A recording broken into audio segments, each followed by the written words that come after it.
Why choose a Sleep Number smart bed? Can I make my site softer? Can I make my site firmer? Can we sleep cooler? Sleep Number does that. Cools up to 8 times faster and lets you choose your ideal comfort on either side. Your Sleep Number setting.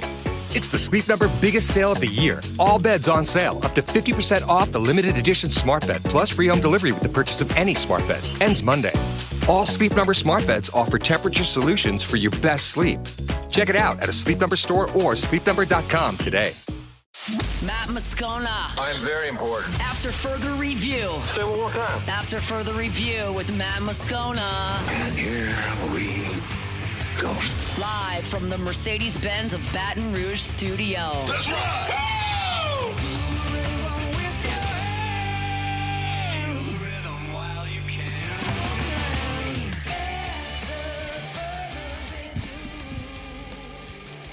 Hour 3, off we go. Welcome aboard. Glad you're with us. AFR, presented by Decision Critical Concierge Nursing in Baton Rouge. I'm Matt. This is Shaq O'Neal, and I hate Matt. Paul O'Neal. They're chanting Paul O'Neal's name. Jordan Kitchen. Jordan, 20-footer, head of the key, good! And Mr. Toby Tomplin.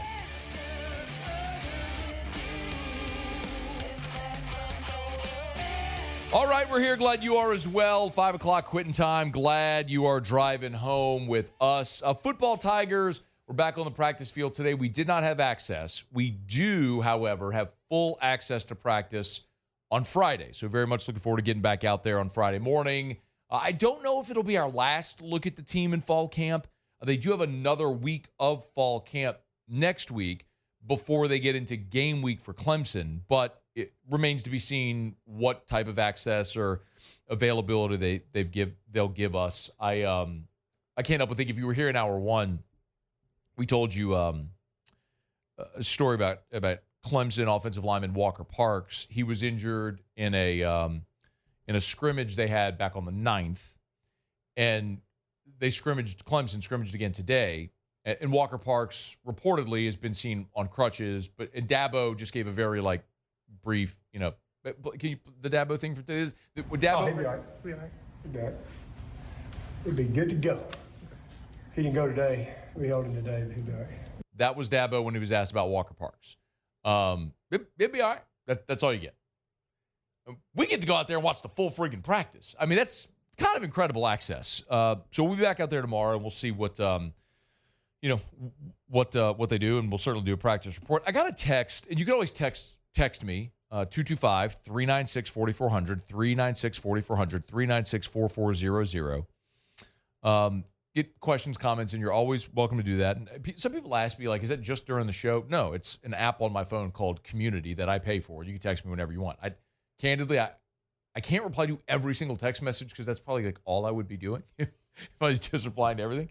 But you always feel free to text me. A guy named Hank sent me this text just a bit ago.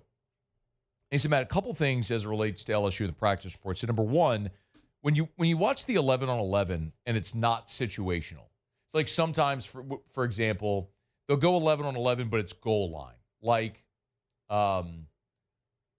We were there earlier this week, and it was 11-on-11, and the offense was starting 3rd and goal from the 8. So basically you had two downs. Your 3rd and goal from the 8. So what do you do if it's an incomplete pass? What do you do if you run it? It's a short gain or it's no whatever. So that's what he's talking about, situational. And a lot of times we're also watching 11-on-11, and it's just 2nd and 10. So they'll start at the 10-yard line, and it's just 2nd and 10. And no matter what happens, they move it up to the 20. And then at 2nd and 10, they move it up to the 30. And at 2nd and 10, they move it up. You understand. But when they go scrimmage portion, and it's just keeping down and distance, and they're just you're starting a possession at the 35 or whatever, and it's just go run a possession. He said, what type of tempo is the offense going with? I think it is important to remember, in some of those periods, they could be running 11-on-11 scrimmage, but it's an end game or end of half scenario. They could be going fast. My observation typically is just the cadence that you would follow in any situation. There, it's no huddle, but nobody huddles anymore anyway. So they're going no huddle. Obviously, Nuss is out of the shotgun with their clap cadence. And That's it. It's just I wouldn't say that they're going super fast, but they are operating out of the no huddle just like they always do. And the second question, he said, I can't help but wonder which running back is picking up the blocking assignments the best. Given the offensive line hasn't a lot of time together, I think this is the facet of the running back position that can be overlooked when trying to protect Nuss. Thanks for the reporting. And that, Hank, is a great point. Because one of the reasons Josh Williams had a role in the offense from walk-on to wearing number 18 was his ability and his willingness to block. Not just as a lead blocker or blocking out of the backfield, but to pass protect. I know it's been said a bunch, but if you go back to the Alabama game in 22 in Kelly's first year, the game-tying touchdown, the Jaden Daniels run, go look at Josh Williams. Just go pull up the play if you have the time or the tolerance, and just look at Josh Williams. I mean, he does like an airborne, like parallel to the ground, flying like Superman style block to spring Jaden on that touchdown. And that is not an area where Caden Durham was awesome a year ago. And that's not surprising. That is not a knock at all on Caden Durham, by the way, because most freshmen come to a place like LSU as a running back, and you have the opportunity to play at a place like LSU because you are an outstanding physical freak. And by the time, and when you're in high school, you are such an outstanding. Everybody knows somebody. Like whether you played with someone or played against someone. When you were in high school and you played against someone that was that outstanding, like they weren't blocking. They were trucking other high school kids. So you look at Caden Durham, and he comes into LSU. You're not looking at Caden Durham thinking, okay, like he spent his entire high school career pass protecting. So there was going to be some progress there that had to be made for Caden Durham. Like if you were to look up his I'm trying to pull up his PFF numbers from a year ago. I'm not having a lot of success trying to find it right now. But anyway, because I was trying to find his pass protecting numbers for you, because that was a problem for Caden Durham a year ago. And similarly, Caleb Jackson wasn't doing that at Liberty. So, and then you're bringing in Harlan Berry, who's a smaller back. You certainly don't have that component. So that's a good question. And I don't have a great answer for you because, quite honestly, we haven't seen it a bunch. Because most of the 11-on-11 that we're seeing them run, yeah, Caden Durham's in the backfield, maybe staying in to help protect where they need, but they're also running a lot of outlets and empties and things like that, and screens to tight ends. My guess is if the tackles start to struggle, they'll leave a tight end. This is what they did in the bowl game. If the tackles are struggling, they'll leave a tight end in. Because remember, you didn't have Campbell or Jones. They'll leave a tight end in and force the edge rushers to go farther around the edge, and hopefully Nuss can step up. What you worry about is the pressure up the middle, but as we said, Braylon Moore has been outstanding. The guards have been where you've had a little bit of an issue. And yes, that's straight up the middle, so you do have to iron that out. But that's where leaving a running back in to protect and help. Long way of saying, Caden Durham is the guy who's getting the lion's share of the first team reps and is going to be asked to do that. But very candidly, I haven't spent a lot of time looking at it, but I will when we go out there on Friday if we get to see a team period, which I suspect we will because we get to watch the entire practice on Friday. So one of the things I'll be sure to make a note of. But that certainly does matter very significantly because that was a huge role that Josh Williams has played ever since he was a walk-on at LSU, and that's out the door now. So someone is going to have to certainly improve their ability to pass protect from the running back spot. All right, it's After Further Review. We're brought to you by Decision Critical Concierge Nursing in Baton Rouge, title sponsor of our Thursday shows. Remember, it's not just healthcare. It's healthcare for your lifestyle. They also do therapeutic phlebotomy. A lot of men who are on hormone replacement therapy, a lot of times it'll increase your red blood cell count. So you have to give blood regularly, like usually every 3 to 6 months. I do, by the way. I'm in that number. So Decision Critical offers therapeutic phlebotomy. They'll come to you, your home, your office, and do the blood draw. If you have to give, pint of blood or whatever it is, think about how convenient that is. You don't have to go to a blood bank or blood center or anything like that. They're expertly trained nurse will come to you, to your home, your office, 30 minutes less, boom, you're done. It's decision critical. They can take care of, if you're caring for an elderly parent and you need help. Maybe you're bringing a baby home. They can certainly help with that. From birth to end-of-life care, they talk about it all the time and everything in between. It's healthcare for your lifestyle. DecisionCriticalBR.com, DecisionCriticalBR.com. Let's after further review. We're going to grab a quick break. When we come back, we'll head out to L.A. Ross Jackson, Locked On Saints, and, of course, LouisianaSports.net. Been doing an incredible job out there ever since the Saints went out west. Been covering all the practices, of course, the preseason game and today's joint practice between the Saints and the Rams. When we come back, Ross will join us and find out what he saw when the Saints and the Rams locked up today in Carson. We'll do that next on AFR. AFR. Action Industries is a proud partner of LSU Athletics. They always say Action Industries, innovation in action. You can get to know what that means when you call our friends over at Action Industries or go by, because they do have 2 locations, Highway 30, and then, of course, in Geismar, and then in Belrose as well. Our friends over at Action Industries are awesome, and they know who they are. And I underscore this because, there's a lot of mega contractors that do great work, but they don't want to bid on your $200 million job. Maybe something that you're struggling with is if you have one of those gigantic projects going on, Action Industries can help supplement your workforce. But maybe you have that 100-person job and you hired the major contractor and you don't feel like you're getting their best. Well, at Action Industries, that's their sweet spot. You have that 100-person job, you are getting all their best people and their undivided attention. It's Action Industries. Action, INDINC.com, Action Industries Incorporated. Innovation in action. After further review with Matt Moscano, presented by Decision Critical Concierge Nursing. Healthcare for your lifestyle. Learn more at DecisionCriticalBR.com.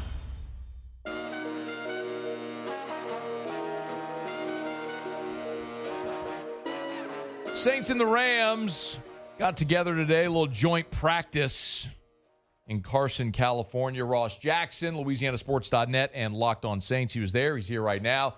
Yo, man, how are you? Hey, man, I'm doing great. Thanks so much for having me on. Our pleasure. Let's start with how they structured the day. Yeah, so it was a very team-heavy practice. They kind of went into some individual drills to start things off. Then they went immediately into some team drills, and then kind of used special teams opportunities to take some breaks, did a little bit of punt drill work, a little bit of kick coverage work, and then they kind of centered that in between all of these team drills. And so we saw a lot of team kind of full field, then some team red zone, and they got into some more team sort of, incremental advancement of the football throughout. And then they finished the day with a non-scripted, call it 2-minute drill situation. And so the Saints defense got to see 2 of those kind of call it drives. The Saints offense only saw 1 of those call it drives just because of the way that the time went. And Tyler Shuck got that sort of end of game 2-minute drill scenario. By the way, just to clarify what you mean by call it. Call it, yeah, thank you, sorry. So call it is actually live play calling happening by the coaches. So you've got Sean McVay calling his offense, going up against Brandon Staley calling his defense, Kellen Moore calling his offense, Chris Shula calling his defense. So getting away from the scripted sort of, we have this plan, we want to work these plays in these situations, and then going more to some game-like situation.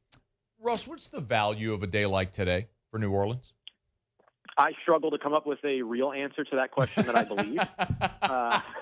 If I'm being entirely honest. That I believe.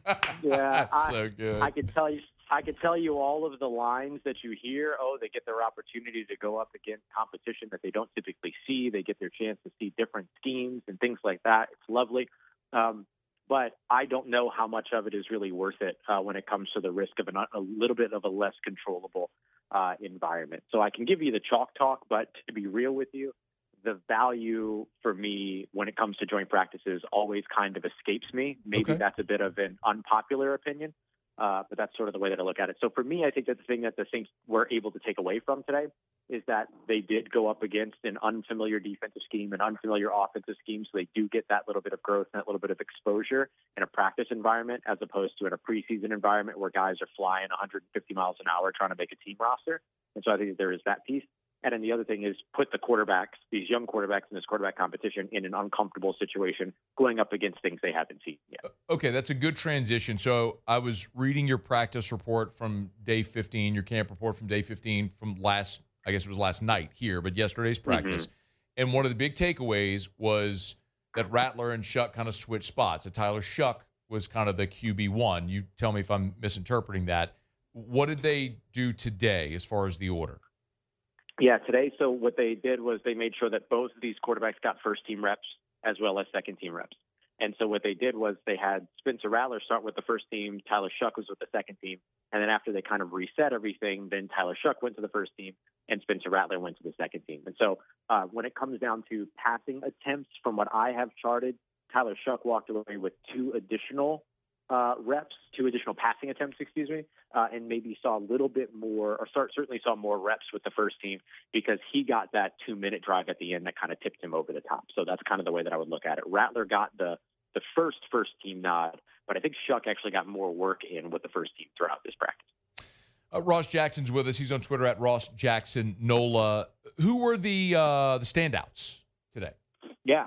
So I have to go over to the defensive side to start because I think the Saints offense struggled quite a bit, particularly when it came to handling that pass rush of the Los Angeles Rams. And so over on the defensive side, I think two of the biggest standouts were Chase Young, who had, I'm pretty comfortable saying, several pressures, and then also had what I would have called two pretty sure thing sacks. Now, you still have to make the play at the quarterback, which we've seen the Saints struggle with in the past, but him being there and going up against Jimmy Garoppolo and Stetson Bennett, I think he would have been fine. I think he would have been able to get those guys down on the ground. And so I give him a couple of sacks there. I think that he also had a strong day in pass coverage, which you don't typically expect to talk about when it comes to edge rushers. But because of the nature of this defense, those guys are going to have to drop into coverage in some cases. And so he actually had 3 pass breakups today, Matt. 2 of them in the backfield on sort of swing passes or screen passes, and another one in coverage on a tight end where he knocked the football away. So I thought he had a really, really strong practice. And in Julian Blackmon, I'll highlight as well, at least 1 pass breakup. I would call it at least a couple passes defense as well. And then he also walked away with an interception on Jimmy Garoppolo. Jordan Howden had an interception as well on what has to be one of the ugliest football throws I've ever seen a pro football quarterback make. I'm telling you, this Stetson Bennett throw, I thought it got tipped. It looked like a really good punt.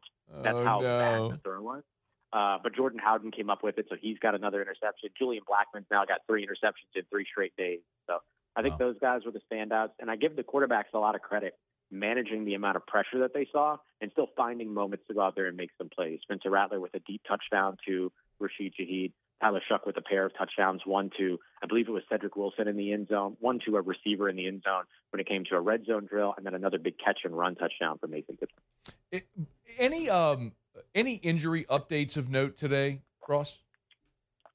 We still don't see, or still haven't seen Alontae Taylor. That was kind of the big one from today.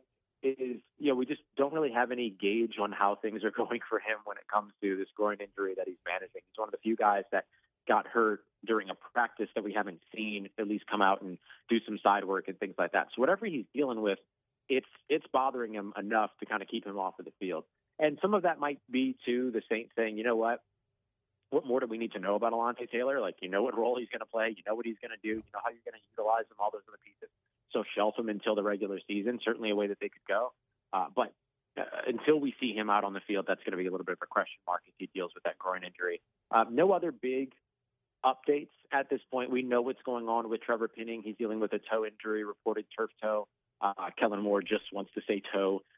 So a toe injury there, and we know that's going to keep him out for a few weeks, and then we'll see where things go there. But the only other big mystery right now is Jasheem Davis, who's been not seen since Friday's practice. He wasn't or we didn't catch him at all during the preseason game against the Chargers, pregame or anything like that. And so he's the only one that's kind of a mystery at the moment. That's a guy I know that you've been pretty high on so far in camp. Yeah. He's had a strong camp too. Missing days like this is difficult for guys like that trying to earn a job. The Saints did sign defensive end Jeremiah Martin. Russ, my read on that was just this is the end for Isaiah Foskey. Am I reading too much into that? Yeah, maybe. I'm not going to lie to you. I think that's more so just to even out the numbers when you have no Jasheem Davis. And so with Jasheem Davis not having been around, although to argue against myself, Jasheem Davis also hasn't been around since Friday, so they could have done this days ago, right? And so maybe there's that. But I spoke with a couple of folks around Isaiah Foskey, and they talk about a lot of what it is that he does from like the technically sound point and filling his role and all those other things. But man, this is just a guy that lacks flash. And so I would have a hard time. I have a very hard time. He probably won't be on my 53-man roster again going into the next projection after the preseason. And so I wouldn't be super shocked by that. But I think that the Jeremiah Martin thing was more so that they could have the numbers that they need at edge rusher, especially because Fadil Diggs moved up into second-team reps today. And so I think that was maybe a part of just not having sort of that additional guy to help out on the third team. If you would, before you go, fill us in. So joint practice today with the Rams. Fly home tomorrow. Give us a schedule for the rest of the week leading up to Sunday's preseason game against Jacksonville. Yeah, they'll travel home tomorrow, and then on Saturday they'll hold a walkthrough. I believe it'll be at the Dome, but I'm not entirely sure. I've asked around, but I haven't gotten an answer on that one yet. But I believe that's going to be at the Dome. That's what they would typically do. Otherwise, it'll be at the training facility. And then, of course, Sunday's preseason game against Jacksonville.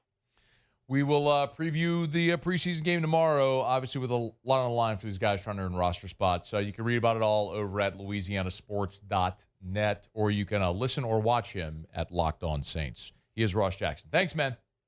Thank you, bud. You take care. Stay safe. Talk to you soon. All right, safe travels heading home.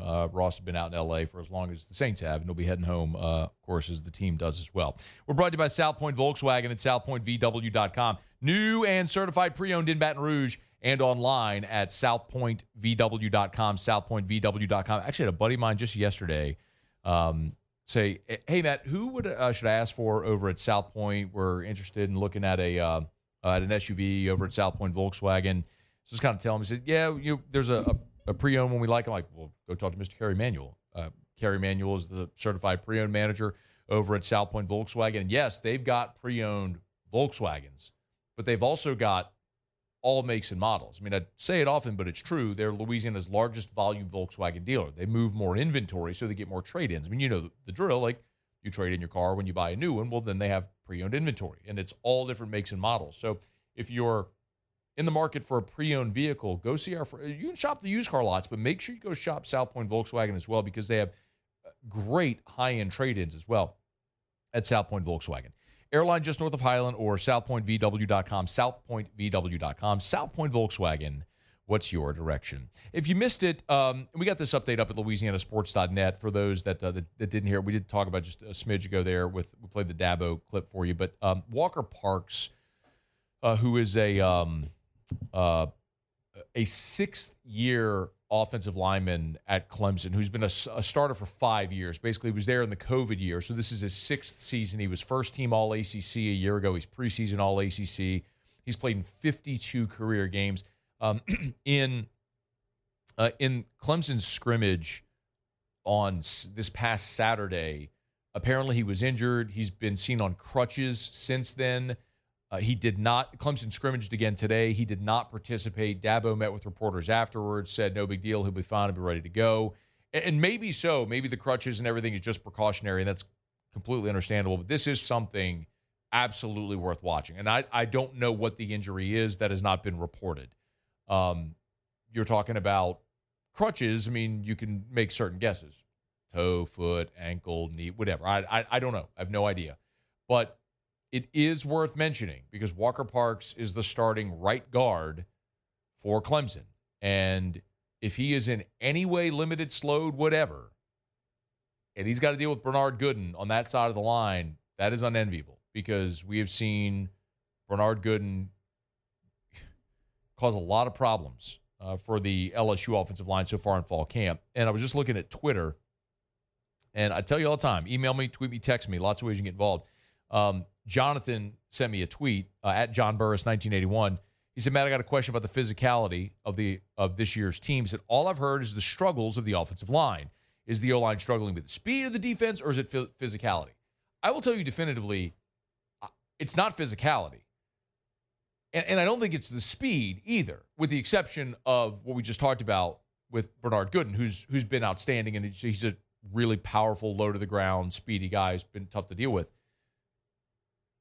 I think these are very good questions. And I can only give you my opinion, like my perspective being out there and seeing it. And again, you have to take this with a grain of salt because what I see might be different from what someone else sees. And it could also be different from what the team is actually trying to achieve, because we go out there and we're standing on the sideline watching, and we don't know what offensive play was called. We don't know what defensive scheme was called. We don't know what the objective of that situation actually is. We can glean certain things if they're yelling, 3rd and 10, like we know they're just out there running 3rd and 10 plays. Well, does it mean they're coming, like the defense coming on a blitz? There are certain times when Blake Baker shows these really exotic fronts. So all that factors into how you should read into this. The last 2 practices that we got to see Monday, Tuesday, the pass protection was immaculate. I mean, I didn't chart a sack or even a pressure Monday, Tuesday. My feeling is, again, and I want to be clear, like this is just my opinion. So my opinion could be wrong. It's just my opinion of what I see. My opinion is that the offensive line early in camp was struggling. Blake Baker loves to bring pressure. His whole thing is havoc rate. That is what Blake Baker's defenses thrives on. He knows you're going to give up yards. You're going to give up some big plays. They want to create havoc. They want sacks and TFLs and forced fumbles and interceptions. They want those big havoc plays. That's what Blake Baker's defenses thrive on. All his defenses at Missouri did last year at LSU, and that's what they're going to try to do this year.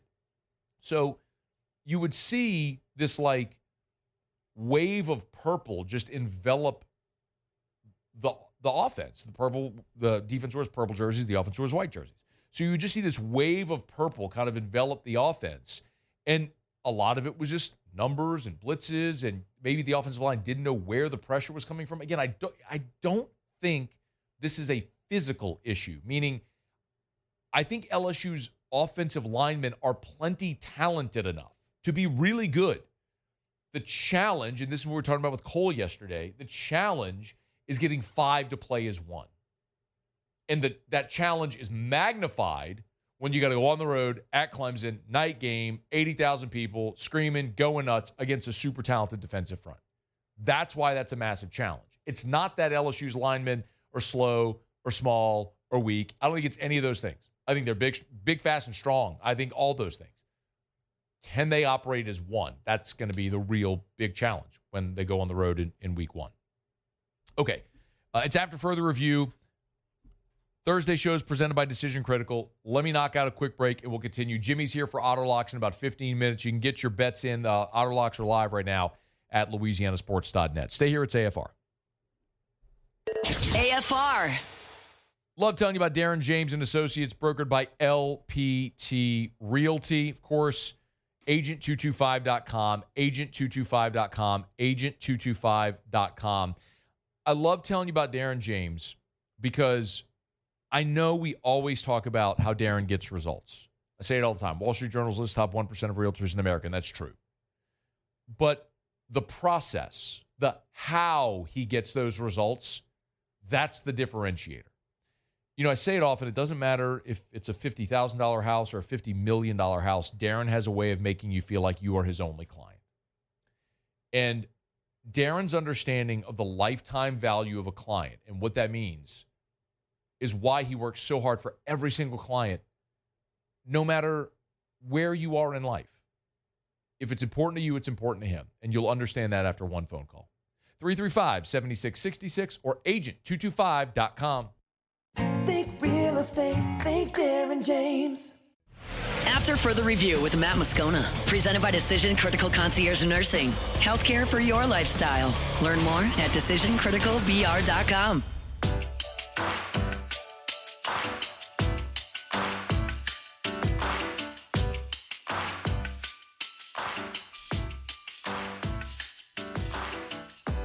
All right, Jimmy will be here in 10 minutes.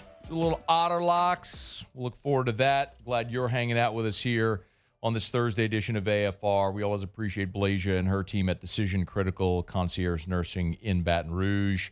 DecisionCriticalBR.com. The New Orleans Saints are going to play a preseason game on Sunday against Jacksonville. I will certainly, we're all going to have eyes on the quarterbacks naturally. I'm very interested to see if the Saints pick up a free agent wide receiver. It's something we've talked about quite a bit, actually, this entire offseason. And I know they went and picked up Brandon Cooks. My point about Brandon Cooks has been, will continue to be, I don't get it. You signed an older, declining, less productive version of Chris Olave and Rashid Shaheed. It's the wide receiver that's under 6 feet tall, who really is a stretch the field guy. At least that's certainly what Shaheed is. The Saints need a big-bodied wide receiver. They need what they don't have. And when you look at the wide receivers that are available in free agency, there's some names that are really well known. Amari Cooper, Gabe Davis, Nelson Aguilar, Tyler Boyd, Brandon Powell, Jamison Crowder, Deontay Hardy, Allen Robinson. I mean, the challenge with all those names I just mentioned is that the youngest of them is Gabe Davis, who's 26. And then it's Powell, who's 28, almost 29 years old. Deontay Hardy's 27, but get real, they're not bringing him back. Cooper's 31, Aguilar's 32, Tyler Boyd's almost 31 years old, Jamison Crowder's 32 years old. And I'm not saying at 32 that you're a geriatric and you can't play anymore, but you do have to weigh the risk reward, the benefit of bringing in someone or playing someone younger, which is why the Bub Means injury is so disappointing. I know this sounds repetitive because I keep talking about it, but I am most interested in this team and seeing the young guys. I don't know if you saw it, but the Super Bowl odds came out, and the New Orleans Saints have literally the worst odds in the entire NFL to win the Super Bowl. There's a predictor that came out, like an algorithm that's a win-loss projection predictor, and the New Orleans Saints had literally a 0% chance of winning the Super Bowl. They were the only team in the NFL with literally a 0% chance. ESPN came out with their future rankings, quarterback, coach, roster, front office, all of them, 32, like dead last. There's no real reason for optimism for this team this season to be good. And they're not going to be. Like they're not going to be a good team. I mean, if you were to white label this, if you were to just like blind resume this, rookie head coach, you don't have a single quarterback on the roster that's won an NFL game. It's either going to be a first-year guy, a rookie, or a second-year guy, neither of which has won a game. You got a rookie left tackle. You got a second-year player at right tackle who's playing that position for the first time. Your left guard's playing left guard for the first time. You know what I mean? Like you got a 36-year-old starting inside linebacker. You got a 36-year-old defensive end who continues to see his production decline from being one of the most durable players in the NFL to now playing about roughly half the snaps of what he used to. Both of your starting corners at the beginning of the season last year are gone. You've got one now who's probably going to be a starter for the first time. The other one is still indefinite, to be determined. Do you see my point? Like, when you do it that way, it ain't good. There's nothing to be like, yep, that's the thing.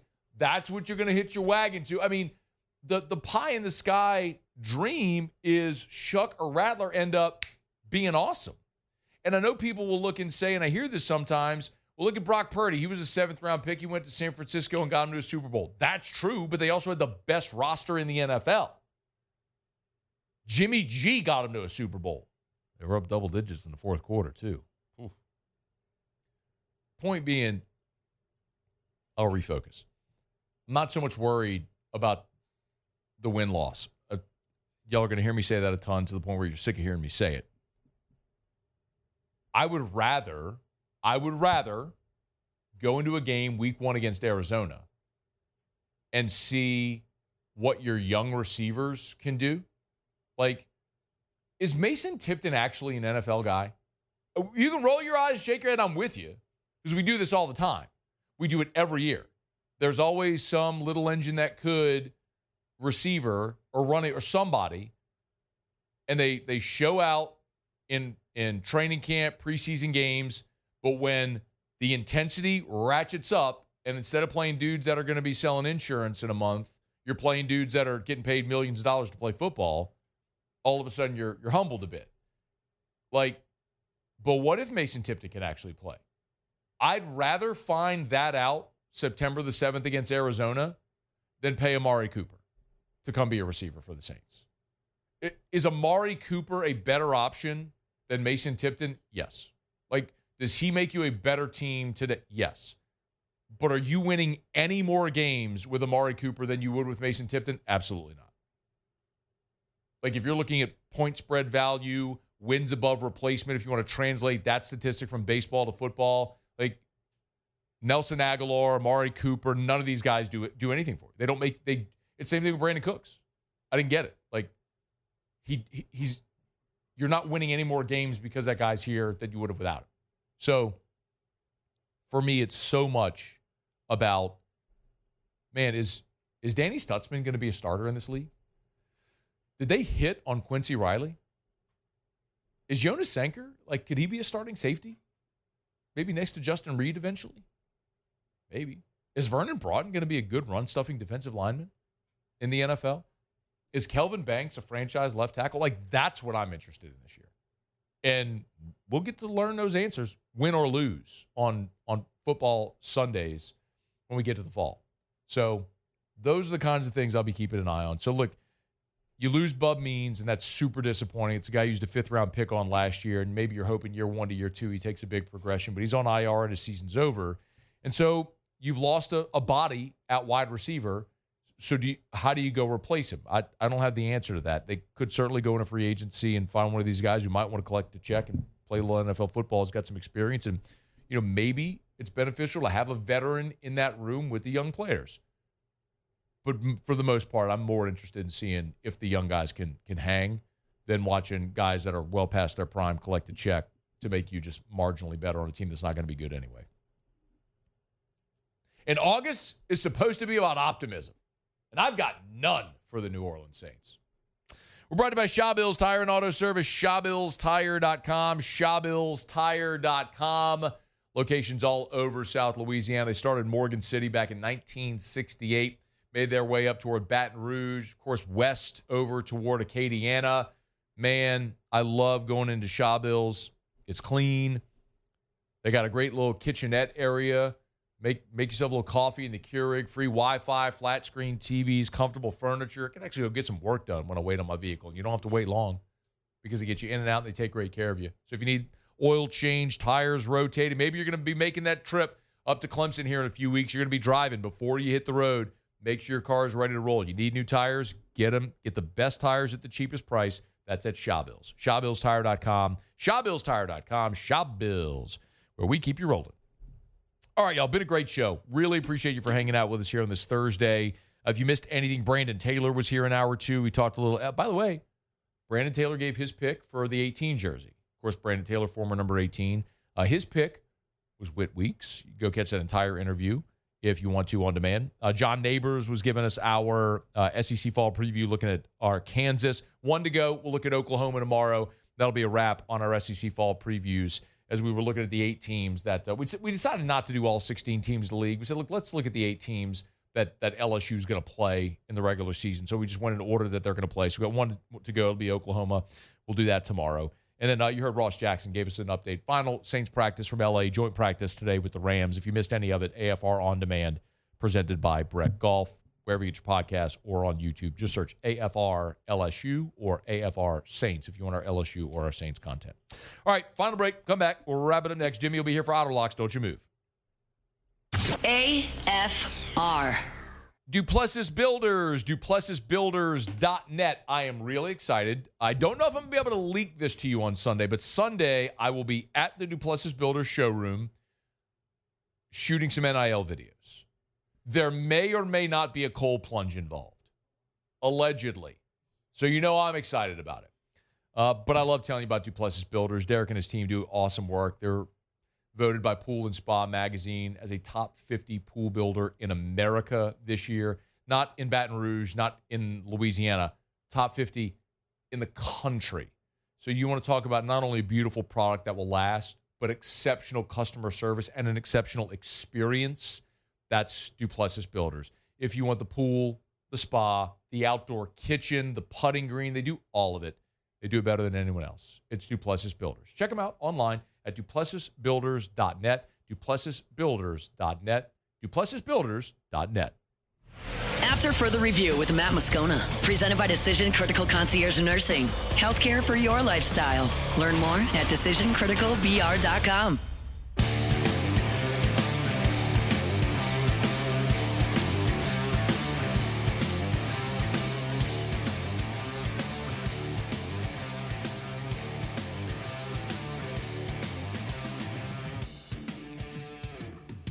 Down the stretch, we come final segment here on a Thursday edition of AFR, presented by Decision Critical Concierge Nursing in Baton Rouge. One thing left to do, find out what we're betting on tonight. Time for Otter Locks.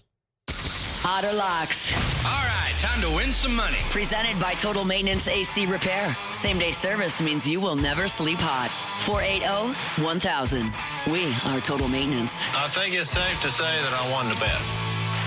Otter, how are you? Doing good, man. Doing good. Awesome. Couple of good nights. So 8-3, Wednesday, Thursday combined. Let's go. Let's keep it going. Love to see that. Put it out there earlier. It's a little Yuri Perez, Everett Cabrera, 1-2 punch on the mound for the Fish, man. For the Miami Marlins has been really good. They rolled last night.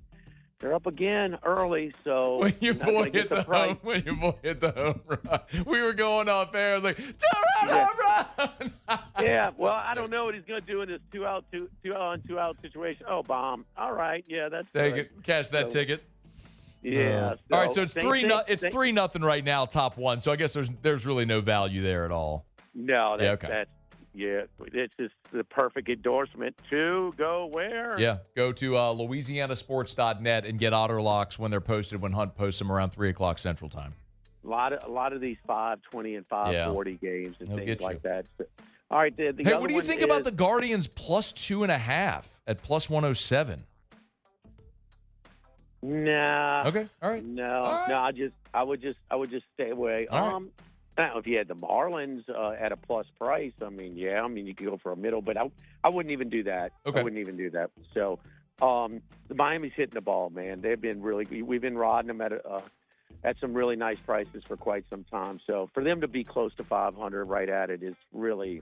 They've exceeded expectations this year. They got some young prospects, and these pitchers are really good. So and that's the thing. I do not want to take plus 2.5 like I'm going to gain some ground on Cabrera. So those guys have been lights out. The other one's underway. You can still get on it. So the price is still available. Might even get a cheaper price right now in the Phillies. The Phillies. Well, that's one thing. If we could have got that series right, we had the Reds on Monday night lose, and we took the flip to the Phillies the next two and lost. Should we be really rolling if we didn't have bet that series in Cincinnati? But we expect the Phillies to bounce back today on the road. Big pitching matchup, favorable pitching matchup. So we took them minus 1.5.